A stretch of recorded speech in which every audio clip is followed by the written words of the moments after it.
Shalom. This is Ariel Ben Yashar down here in Lions Den Camp. First and foremost, I want to give all praise and glory to Yahweh, Bahashem Yahweh Shai, Bahashem Rachak Wadash Ma'amath. Double honor to the elders and apostles of Great Millstone who rule well and teach well. Double honor to my elder as well, a hard one by Yashar down here in Lions Den Camp. A sincere thwada to the Akim, the Akwathim, and the children that are pushing the truth to believe with sincerity. Shalom, thwada. Let me go ahead, let's play. African Americans because I worked in the black marketing department at Coca-Cola when we were selling Coke to our people. And the vice president came in and said, okay, we are now African Americans. We were like, alrighty, African. I heard this white woman was sitting next to me and she said to another white woman, they don't know who they are.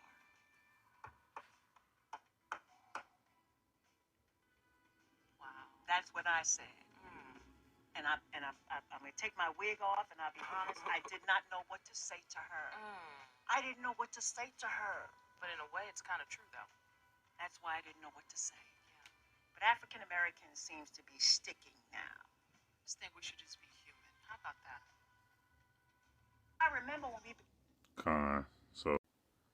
So what that lady said was true, and what she said at the end was sad. She says African American is sticking now.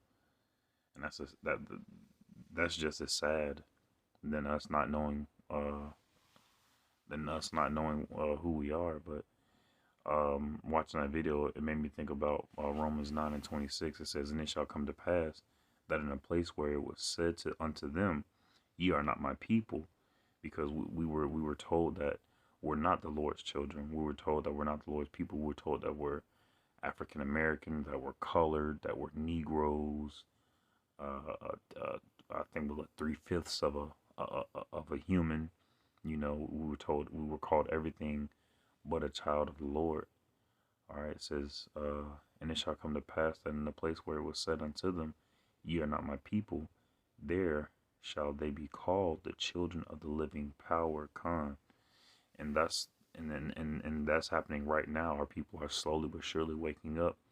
Esau and the rest of these heathens and 2/3 of our people are in allegiance to keep the elect, to try to keep the elect down, to try to keep the spirit of the Lord out, and try to keep the light from fleeing the darkness away. But ultimately, it can't stand. Let me go to the next scripture. All right, this is 1 Peter chapter 2, verse 9.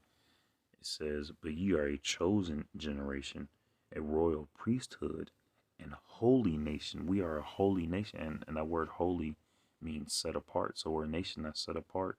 Because the other lady also said, why can't we just be human? Because you have to differentiate humans. It's like, why don't you just put all your shirts together? Well, you have different types of shirts. You have collared shirts, you have t-shirts, you have, dress shirt. You don't put a button-down long sleeve shirt in with your graphic t-shirts. You hang that one up. You have to separate. You have to make a separation. But ye are a chosen generation, a royal priesthood, and holy nation, a peculiar people, that ye should show forth the praises of him who hath called you out of darkness into his marvelous light. The so-called Negroes, Latinos, and Native Americans, who are the Israelites that the Bible speaks of, were being the 1/3 men, women, and children, and the elect are being called out of darkness into the marvelous light of Yahweh. Verse 10, it says, "Which in time past were not a people," and when we weren't, even though we called ourselves a people, at the same time we weren't, because we didn't know who we are. Just like the lady said, she didn't have anything to say to what the Edomite woman said, because there was nothing she could say, because she was correct. We weren't a people.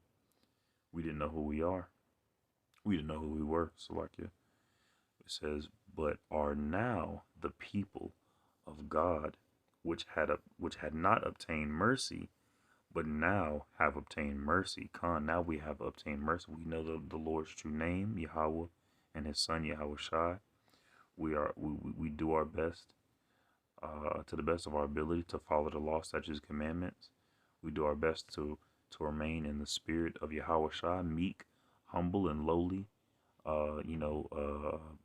Live live out our bondage in this place to the best of our ability. You know, not not allowing our flesh to overcome the spirit. You know, doing our best to connect to the spirit of Yahweh Shem Yahushua to overcome our flesh ultimately.